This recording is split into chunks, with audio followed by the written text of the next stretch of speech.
Ketua Tim Pemenangan Pemilu Badung dari Partai Demokrat Iputu Sudiartana berpesan kepada para kandidat calon pasangan kepala daerah Badung tidak mudah diadu domba saat berlaga dalam Pilkada serentak 9 Desember 2015 mendatang. Putu pun berharap siapapun yang terpilih sebagai Bupati dan Wakil Bupati Badung nanti memiliki dharma yang baik untuk membangun perekonomian masyarakat Badung.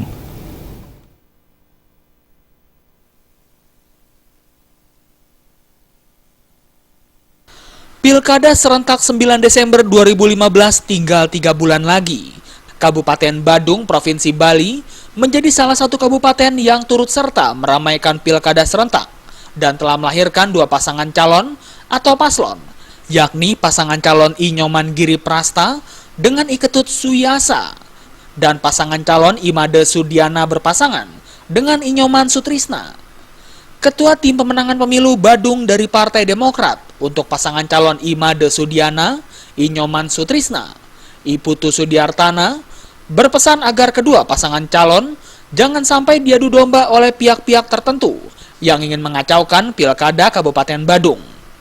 Putu yang juga anggota Komisi 3 DPR ini berharap siapapun pemenang pertarungan menjadi Bupati Badung dalam Pilkada serentak Desember mendatang harus memiliki mental kuat, memiliki dharma yang bagus, mampu meningkatkan pariwisata Badung menjadi lebih baik, serta memajukan ekonomi Badung menjadi lebih meningkat lagi.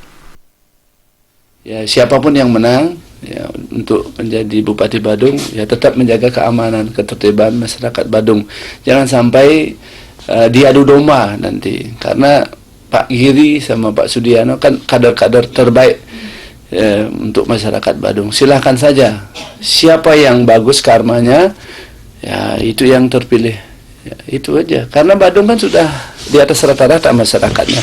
Paham sekali, leadershipnya sudah memadai, tidak seperti daerah-daerah pedalaman. Karena Badung daerah PAD yang tertinggi untuk sementara di daerah timur. Tapi kalau di...